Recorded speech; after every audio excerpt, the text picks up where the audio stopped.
한 주간 모두 평안하셨습니까? 할렐루야. 주님의 이름으로 축복합니다. 오늘 말씀을 위하여 주님께서 주신 비전은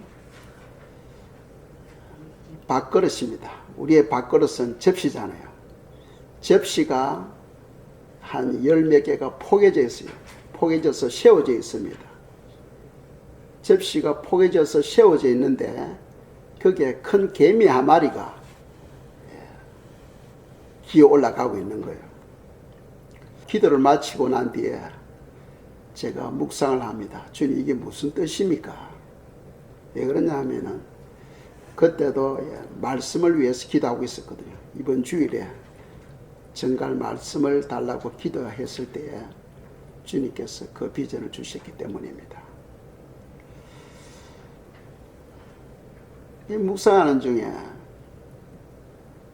그 그릇이 바로 밥그릇인데, 그 그릇은 사도 바울이 하나님의 자녀들, 하나님의 백성들을 그릇으로 비유하고 있죠.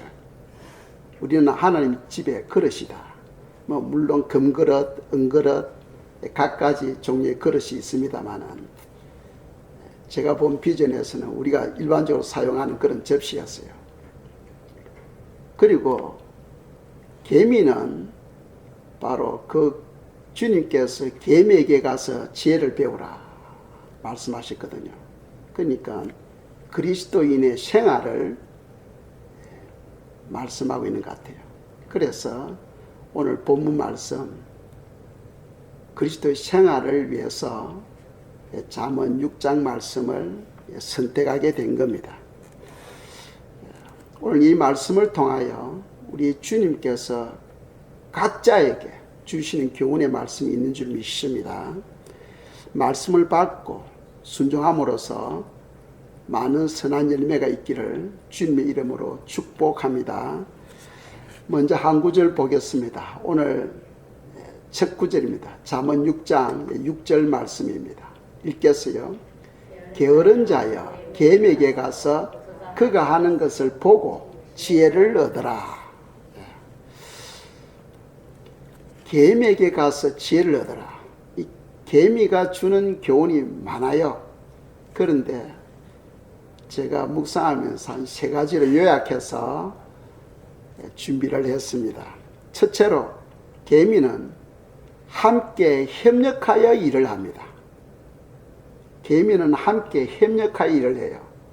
그 일을 할 때는 먹이를 운반하는데 자기보다 몇십 배나 큰 것도 개미들이 같이 협력해가지고 그 물고 나르는 것을 우리가 볼 수 있죠. 그래서 우리가 협력하는 일에는 가장 중요한 것은 무엇이냐면은 먼저 하나님과 협력해야 됩니다. 우리끼리 하면 안 돼요. 인간이 바벨탑을 건축할 때, 우리끼리 할 때 거기에는 하나님의 책망이 따라죠. 우리는 항상 하나님과 함께 됩니다. 하나님과 함께. 하나님과 함께 하는 그곳에는 하나님의 크신 은혜가 임하는 줄 믿으시기 바랍니다. 그래서 잠언 6장 7절 말씀입니다. 읽겠어요. 개미는 두령도 없고 감독자도 없고 통치자도 없으되 아멘. 야, 놀라운 일입니다. 사람에게는 반드시 감독자가 있어야 눈치 보면서 일을 해요. 그런데 개미는 두령도 없고 감독자도 없고 통치자도 없이 스스로 자발적으로 자원하는 마음으로 함께 일을 한다는 거예요. 남의 눈치도 보지도 않고 남이 뭐 시켜서 하는 것이 아니고 스스로 자발적으로 협력하여 일을 한다는 거예요. 우리가 그런 교훈을 배워야 됩니다. 성도들은 항상 다른 사람들 눈을 의식해요. 물론 그것도 필요합니다만은 더 중요한 것은 하나님이 항상 보고 있다는 거예요. 하나님이 항상 보고 우리의 모든 삶을 다 행위서에 기록하고 있다는 거죠. 우리가 움직이는 거, 우리가 말하는 거, 행동하는 거, 그 하나하나가 빈틈없이 행위서에 다 기록해가지고 주님께서는 다 그것을 상으로 우리에게 아름다운 부활의 모습으로 우리에게 돌려주신다는 사실입니다. 그래서 성도는 항상 하나님과 함께 된다. 하나님과. 그래서 무엇을 하든지 하나님과 함께 해야 돼요.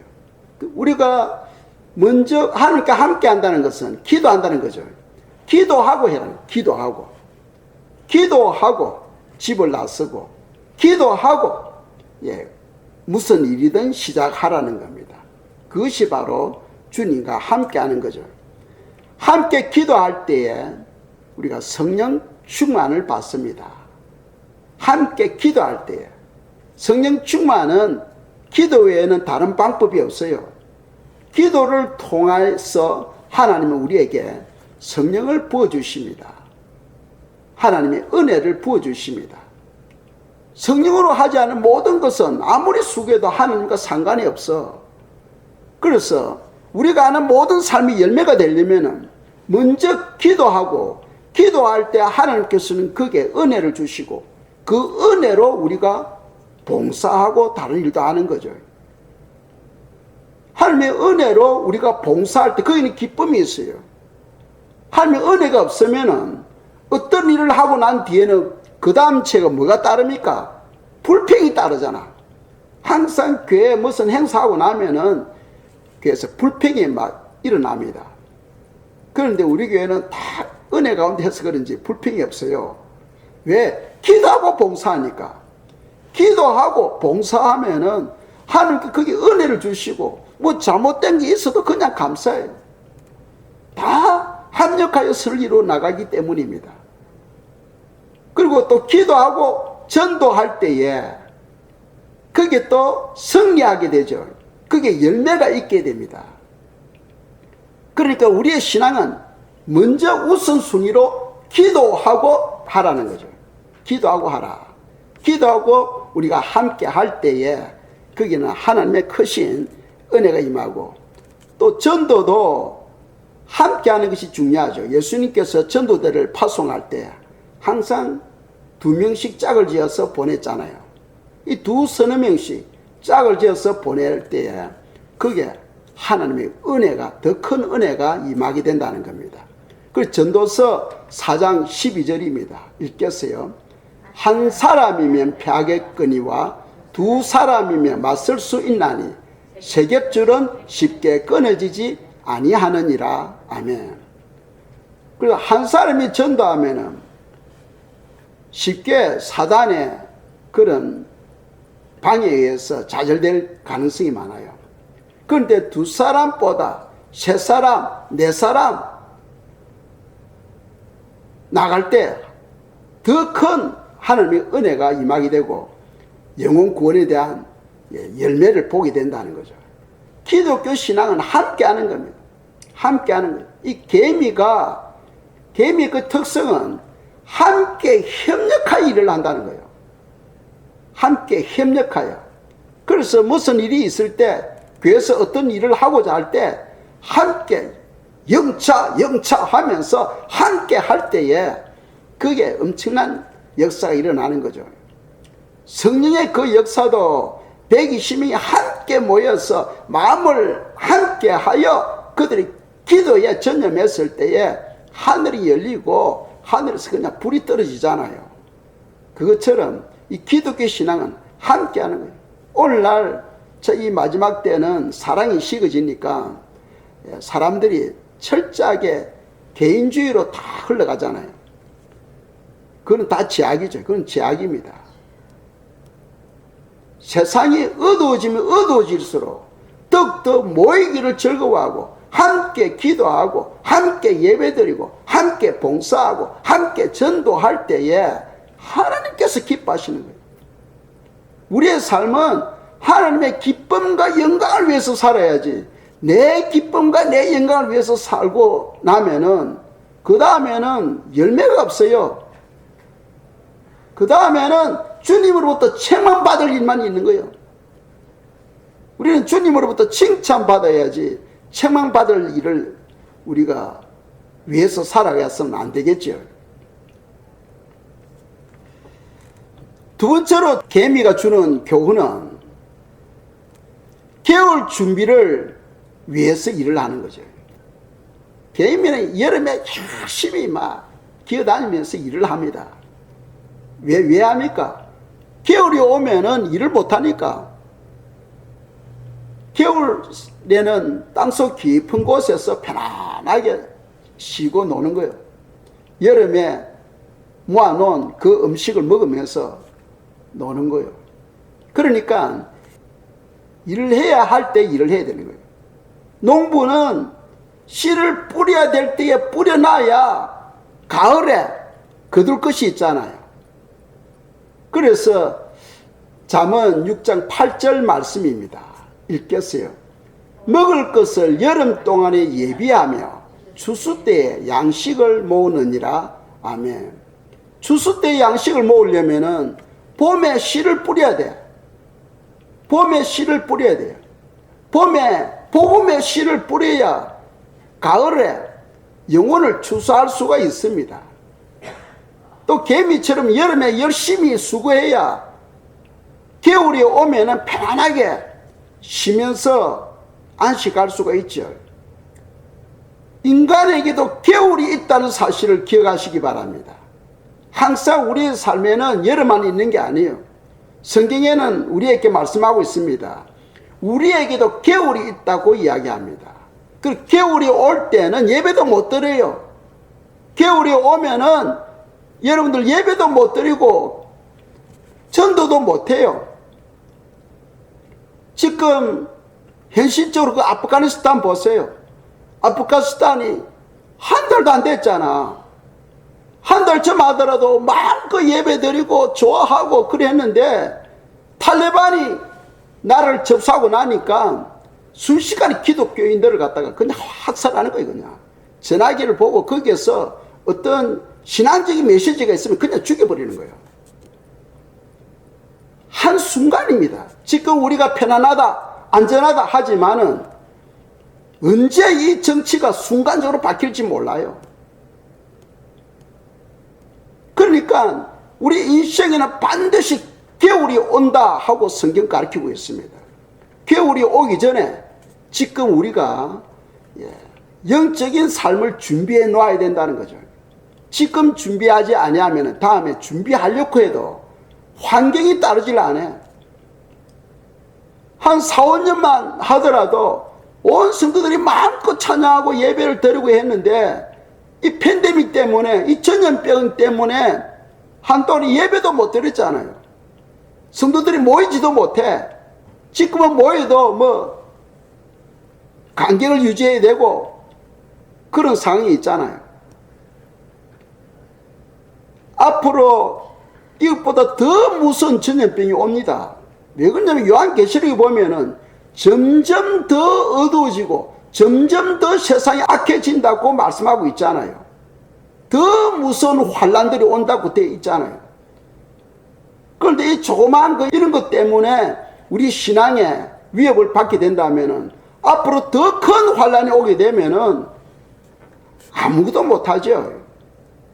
그래서 지금 우리가 예배 드릴 때 마음껏 예배 드려야 되고 기도할 때 마음껏 기도해야 되고 어떤 하고자 할 때 마음껏 주님 이름으로 할 수 있는 시대가 바로 지금이라는 거죠. 그래서 개미는 겨울을 준비하기 위하여 열심히 일을 하는 것처럼 우리에게도 겨울이 있는데 이 겨울을 위해서 우리가 열심히 일을 해야 된다는 겁니다. 자, 하나님과 우리의 관계를 본다면 우리는 하나님의 자녀예요. 믿습니까? 우리는 하나님의 자녀입니다. 그러나 사역 면에서 본다면 우리는 하나님의 종들이고 또 하나님의 청직입니다. 그래서 종이고 청직이라는 뜻은 뭐냐면 반드시 결산할 때가 있다 하고 성경은 말씀하고 있어요. 결산할 때가 있다. 그래서 우리가 마태복음을 보겠습니다. 마태복음 24장 42절 44절입니다. 읽겠어요. 그러므로 껴있어라. 어느 날에 너희 주가 임할는지 너희가 알지 못함이니라. 이러므로 너희도 준비하고 있어라. 생각하지 않는 때에 인자가 오리라. 아멘. 성경에 보면 주님이 그냥 오시고, 주님이 오실 때 자녀들은 그냥 뭐 들림 받으면 되지, 왜 성경은 자꾸 깨어있으라고 준비하라고 그런 말씀을 계속해서 반복하고 있느냐. 이걸 우리가 알아야 되는 거예요. 준비하지 않고 깨어있지 아니하면은 휴구에서 제외되기 때문입니다. 휴구에서 제외되기 때문에 성경은 계속해서 깨어있고 준비하라, 준비하라, 기도하라, 기도하라 하고 말씀하는 거예요. 그러면은 주님이 오실 때 우리가 준비하지 못해가지고 휴구되지 못하면 어떤 일이 일어나느냐. 환란 속으로 들어가는 거예요. 환란 속으로 끔찍합니다. 끔찍해요. 성도들이 대부분 다 죽어요. 짐승의 표를 받지 않으면 누구든지 다 죽인다고 되어 있어요. 지금 열심히 기도하고 깨어서 준비하는 것이 편하겠어요. 그때 덜덜 떨면서 끌려가면서 엄청난 고문 가운데서 단도대에서 죽기를 원하십니까? 오직하면 주님께서 깨어있어라, 준비해라, 기도하라 하고 말씀하겠어요. 하나님이 그렇게 우리에게 반복해서 계속해서 나팔을 불고 있을 때는 거기는 보통 사람으로서는 감당할 수 없는 무서운 일들이 지금 일어난다는 겁니다. 그래서 그 환란이 오기 전에 우리는 휴거되어야 된다는 거죠. 반드시 휴거되어야 됩니다. 주님께서 초림하실 때는 종으로 이 땅에 오셨어요. 섬기기 위해서 이 땅에 오셨습니다. 그러나 주님께서 재림하실 때는 심판하러 오시다고 되어 있잖아요. 심판하러 오십니다. 그래서 우리가 주님 앞에 섰을 때는 반드시 결산하게 된다.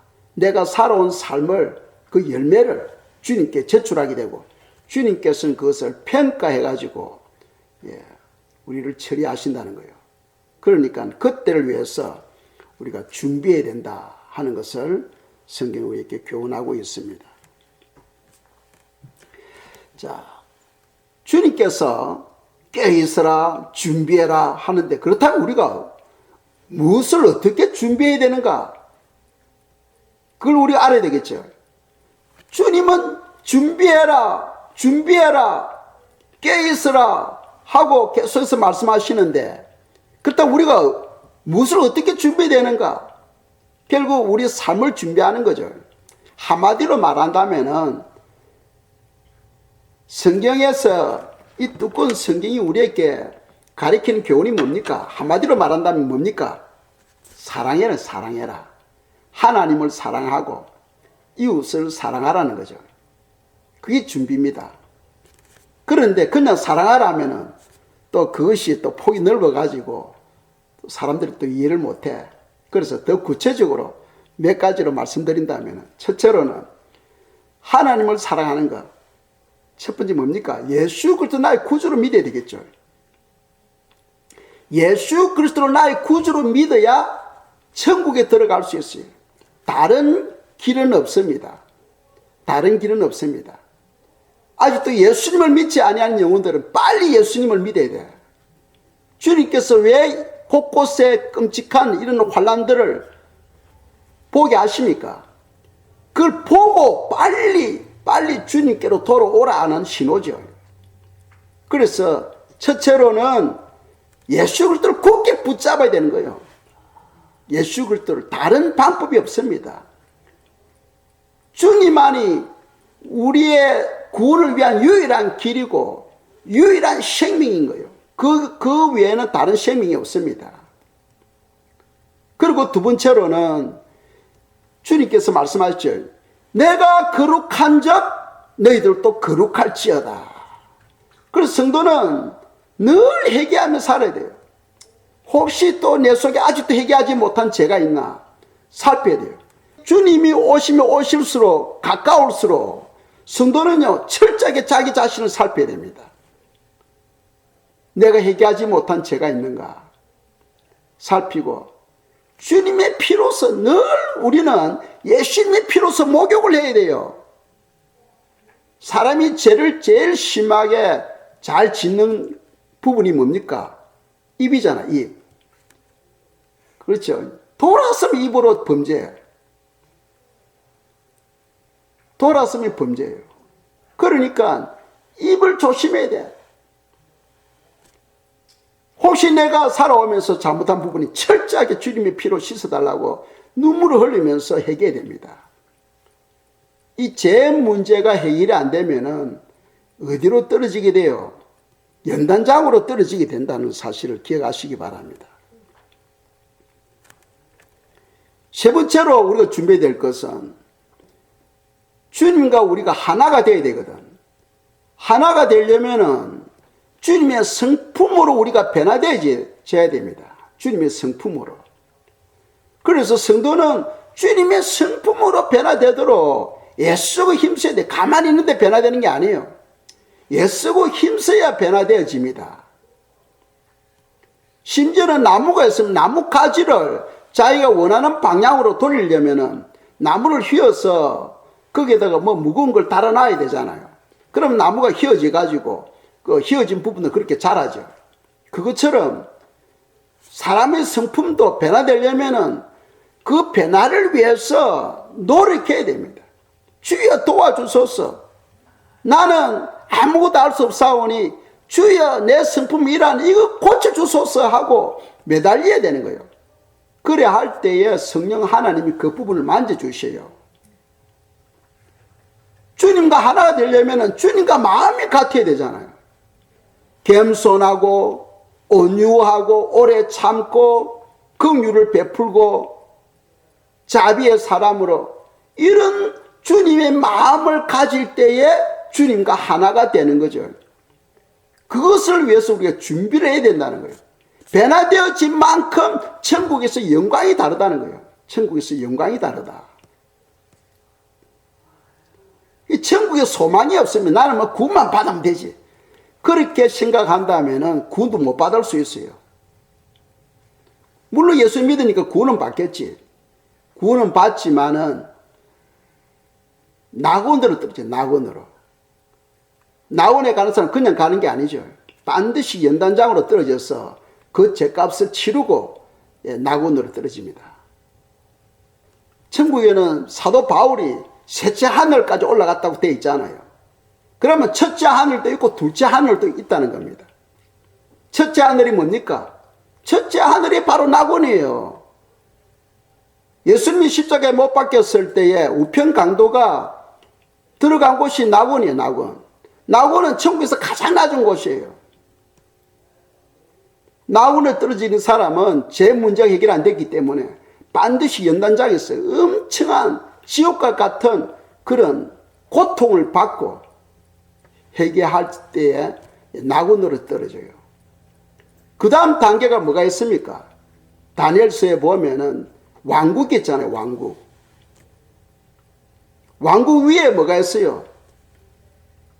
다윗이 보고 왔던 시온성이 있잖아요. 시온. 그러니까 시온성이 바로 셋째 하늘이에요. 둘째 하늘이 왕국이고 첫째 하늘이 바로 낙원인 거예요.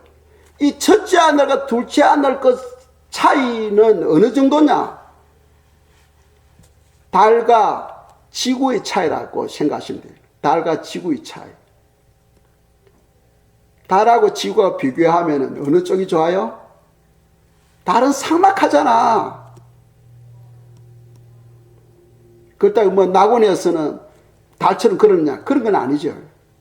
낙원에도 집이 보석으로 되어 있고 천사들이 섬기고 다 해요.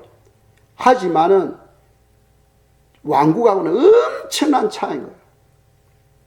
또 왕국하고 시온하고도 엄청난 차이예요.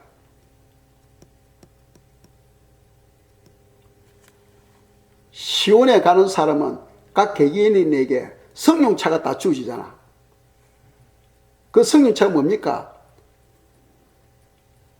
수레라든지 구름 구름차라든지 이런 게 있죠. 예. 그게 개인이 있게 주어져요. 그러나 낙원이라든지 왕국에는 그런 게 없어. 영광이, 엄청난 영광이 차이가 나는 겁니다. 하나님은 우리를 사랑하셔서 준비해라 할 때는 그때 가서는 와, 이런 것 때문에 주님께서 이렇게 말씀하셨구나. 그때는 후회해도 돌이킬 수가 없는 거죠. 왜 후회를 하게 됩니까? 하나님의 말씀을 올바르게 분별하지 못했기 때문이죠. 그래서 성경은 조금 전에도 우리가 찬송가에 반석 위에 집을 지어야 된다 하고 말씀하잖아요. 모래 위에 집을 짓지 말고 반석 위에 집을 지어라. 그 반석이 뭡니까? 바로 예수 그리스도요. 그분의 말씀이죠.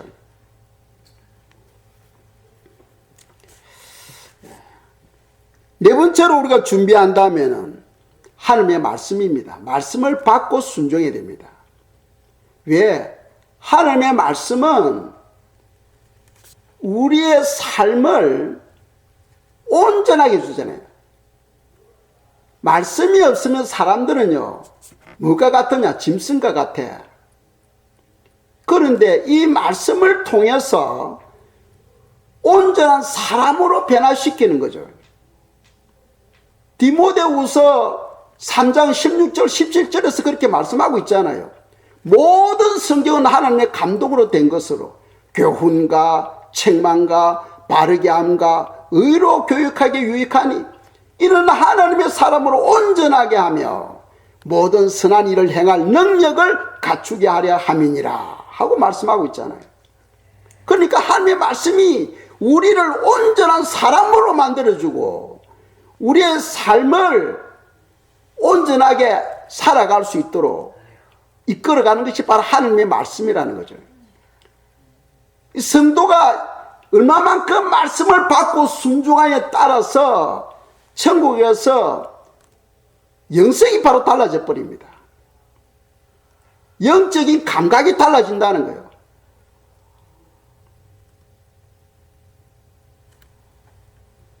그리고 다섯 번째로 우리가 준비하고 깨어 있어야 될 것은 뭐냐면은 주님의 오심을 기다림이죠. 주님의 오심을 기다리는 그것이 바로 뭐냐? 기름을 준비하는 거예요. 기름을 준비하는 거. 마태복음 25장에 기름을 준비하고 못한 영혼들은 미련한 처녀고 기름을 준비한 영혼들은 뭐라고 했어요? 슬기로운 처녀다. 이 기름을 준비한다는 것은 뭐냐 하면 주님의 오심을 사모하며 기다리는 영혼들, 그런 영혼들이 바로 기름을 준비하는 거다 하고 성경은 우리에게 교훈하고 있는 거죠. 이런 5가지 정도를 우리가 준비하는 것, 그것이 절대적으로 필요하다 하는 것을 성경 말씀하고 있어요. 성경은 천국은 침노하는 자의 것이라고 말씀하고 있잖아요. 천국은 침노하는 자의 것이에요. 내가 이 땅에서 얼마만큼 내가 주님을 위하여 헌신하느냐에 따라서 천국에서 영광을 내가 얻게 되는 거죠. 그런 비전이 있어야 돼. 그런 소망이 있어야 돼요. 우리가 땅만 보고 살아가서는 안 됩니다. 하늘을 바라보고 살아가야지. 세 번째 개미가 주는 교훈은 개미는 부지런히 일을 합니다. 개미는 부지런히 일을 해요. 그래서 오늘 본문 말씀 보겠습니다. 잠언 6장 9절에서 11절입니다. 읽겠어요. 게으른 자여, 너가 어느 때까지 누워있겠느냐? 너가 어느 때에 잠이 깨어 일어나겠느냐? 좀 더 자자, 좀 더 졸자, 손을 몰고 좀 더 누워있자 하면 내 빈궁이 강도같이 오며 내 곰핍이 군사같이 이르리라. 아멘. 사람들이 너무 피곤한데 내일 기도하지. 성경 안 읽어도 오늘까지 살아왔는데 예배 주일날 그때 한번 가가지고 그냥 얼굴 목사님 도장 찍으면 되고 예. 이렇게 해서 안 된다는 거죠. 많은 사람들이 좀 더 자자, 좀 더 졸자, 손을 모고 좀 더 누워있자. 그래서는 안 된다 하고 성경은 우리에게 교훈하고 있죠. 그래서 로마서 12장 11절에 보면은 부지런하여 게으르지 말고 열심을 품고 주를 섬겨라 하고 사도 바울이 이야기하고 있죠. 부지런하여 게으르지 말고 열심을 품고 주를 섬겨라. 주를 섬겨라. 왜? 그 뒤에 오는 보상은 너무나 크기 때문에 이 땅에서 우리가 조금만 더 헌신했을 때 천국에서 받는 수준은 몇 배? 60배, 100배로 우리에게 보상이 되니까 여러분들 은행에 돈 예금해 보세요. 이자가 1%도 안 돼. 예, 뭐 0.4%, 0.5%. 그런데 천국에서는 주님께서 주님을 위해서 우리가 투자를 하면은 몇 배? 60배, 100배, 100배. 100배 그 이상도 되지. 그러니까 이는 엄청난 참 좋은 장사예요. 이거는. 엄청난 좋은 장사예요. 주님께 투자하는 만큼 내 시간을 드리고 내 마음을 드리고 내 물질을 드릴 만큼 하늘에서는 100배 이상의 보상으로 하나님께서 주어지는 거죠. 그러니까 주님께서 우리에게 자꾸 이야기하는 거예요. 눈이 열리면 그게 보여. 눈이 안 열리니까 현재 눈에 보이는 땅만 보고 자꾸 땅만 파는 거예요. 아무리 땅을 파도 거기에 은혜를 부어보세요. 은혜가 다 땅속으로 다 흘러버리지. 다 스며들어 버려요. 가두지를 못해요.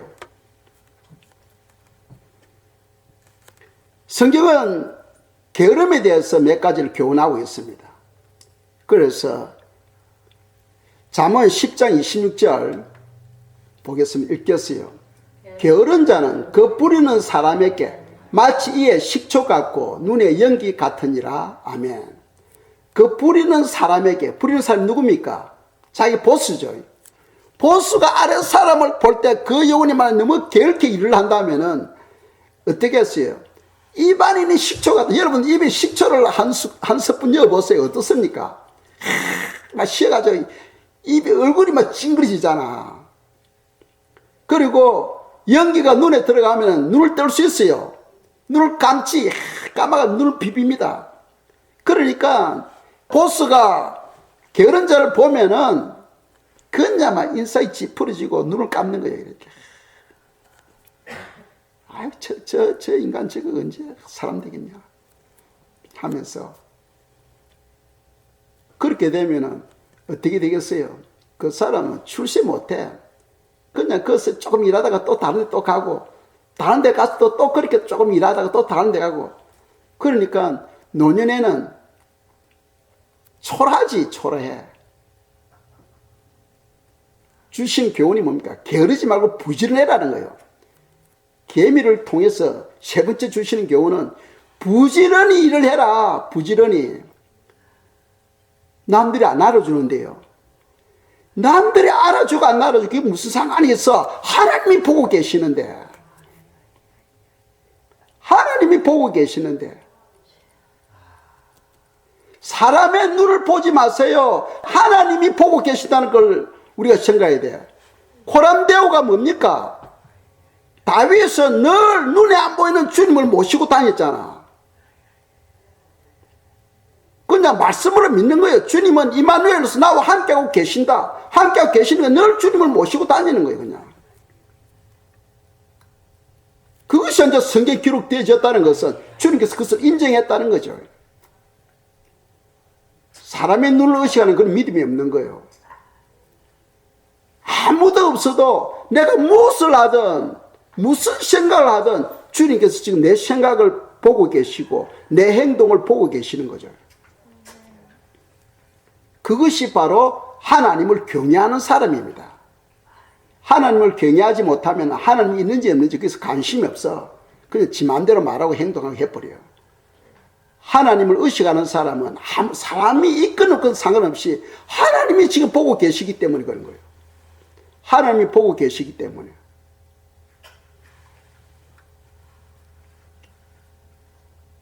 오늘 이후로 사람을 보지 마시고 하나님을 의식하시기 바랍니다. 아시겠죠? 이 게으른 사람은 늘 겠기 때문에 그 부리는 사람에게 식초 같고 눈에 연기 같다 하고 말씀하면 이렇게 되어서는 안 되겠죠. 자, 두 번째 교훈입니다. 두 번째 교훈은 남의 밑에서만 일하게 된다. 게으른 사람은 항상 위에 보스는 될 수 없어요. 그래서 잠언 12장 24절입니다. 읽겠어요. 부지런한 자의 손은 사람을 다스리게 되어도 게으른 자는 부림을 받느니라. 게으른 자는 항상 쫄병이 밑에서 마귀를 하게 돼요. 막일.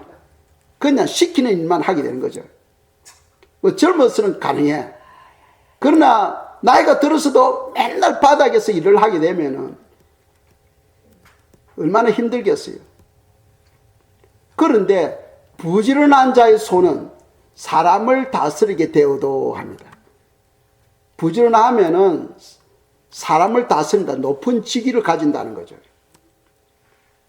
그러니까 우리가 사람을 보지 않고 하나님을 바라보고 하나님이 지금 내가 하는 모든 것을 보고 계신다는 걸 보고 하나님의 기쁨을 위해서 내가 일을 할 때에 하나님께서는 사람을 높이기도 하시고 낮추기도 하시는 거예요.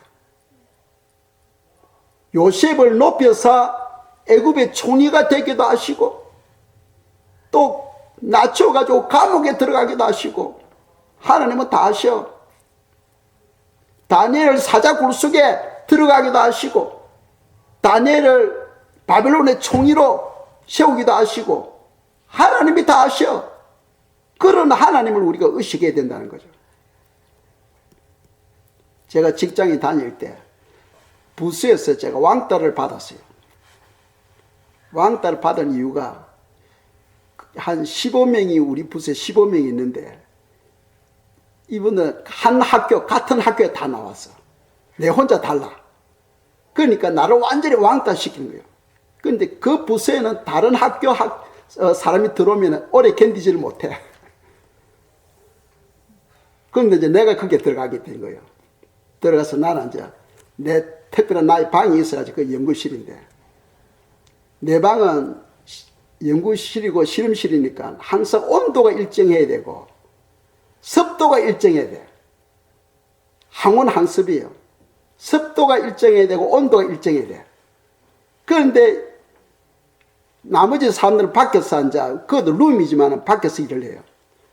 근데 내 방의 룸은 사람이 밀고 들어오고 하는 거예요. 밀어도 자동적으로 문이 닫히는 거예요. 문이 닫히는 거는 자동적으로 닫혀. 그러나 여는 거는 사람이 밀어야 돼. 그런데 이네들이 이렇게 하나 기계를 들고 이렇게 신호를 들고 들어오면은 몸으로 밀어요. 몸으로 밀어가 들어가지고 발로 가지고 힘껏 밀어버리면 완전히 열려버리면 다치질 않아요. 완전히 밀어버리면 다치질 않아요. 그러면은 내 방에는 항상 항온, 항습, 이 온도가 무지 중요해요. 그럼 내가 가서 문을 닫는 거예요. 교육을 시키도 안 돼. 교육을 시키도 안 돼요. 그럼 또 나갈 때도 또 그래 하는 거예요. 또 나갈 때 나가면서 문을 또 활짝 열어놓고 나가는 거예요. 그러니까 내 빼고 14명이 오전에 한 번 들어오고 오후에 한 번 들어오면은 나는 문을 몇 분 닫아야 됩니까? 하루에? 60분이에요. 하루에 60분. 그런데 딱 내 마음에 오는 것이 주님께서 지금 나를 훈련시킨다 하는 것을 알았어요. 주님께서 나를 훈련시킨다. 그래서 제가 문을 닫을 때마다 예수님 감사합니다. 예수님 감사합니다. 항상 나가고 나면 가가지고 또 예수님 감사합니다. 그런 일을 4, 5개월 딱 하고 나니까 주님께서 선교사로 나가라. 선교사로 나가라. 그래가지고 제가 평신도 선교사로 나갔잖아요. 선교사로 나가가지고 거기에서 이제 학교에서 공부를 하도록 하시고, 공부를 마치고 한국에 가서 목사 안수를 받고 이제 이렇게 다른 사람들이 받는 과정을 완전히 저는 거꾸로 해가지고 받게 하시더라고요. 그러니까 주님이 보고 계신다는 걸, 이걸 우리가 잊어버리면 안 돼. 주님이 보고 계시는데 내가 스스로 부지런히 수고했을 때에 하나님이 다른 사람들을 감동시켜서 반드시 세우신다는 거예요. 반드시 세우신다. 사람의 눈을 의식하면 그 사람은 오래 못 가요. 사람을 보려 하지 말고 하나님을 바라보시기 바랍니다. 아시겠죠? 그리고 더 중요한 또 교훈이 있어요. 잠언 22장 13절입니다. 읽겠습니다. 게으른 자는 말하기를 사자가 밖에 있은즉 내가 나가면 그래서 찍히겠다 하느니라. 아멘. 이 게으른 자는 항상 핑계가 있어요. 너 왜 안 해? 하면 이것 때문에 못했어요. 너 왜 안 해? 이것 때문에 못했어요. 항상 입에 뭐가 따라다닌다? 핑계, 변명이 따라다녀. 하나님은 그걸 제일 싫어해요. 변명하고 핑계하는 걸 제일 싫어해요. 예를 든다면은 아담에게 아담아 너 왜 선악과를 따먹으니? 주여 용서해 주시옵소서 했습니까? 저 여자가 주님께서 주신 저 여자가.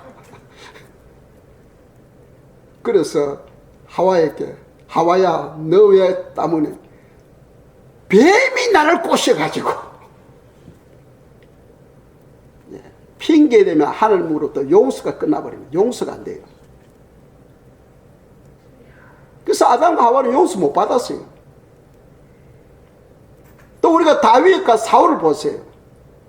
사울 왕에게 사무엘을 통해서 아말렉과 전투할 때 살아있는 건 다 죽이려 했어요. 그런데 사무엘을 보니까 사울이 살찐 소들을 딱 끌고 오는 거예요.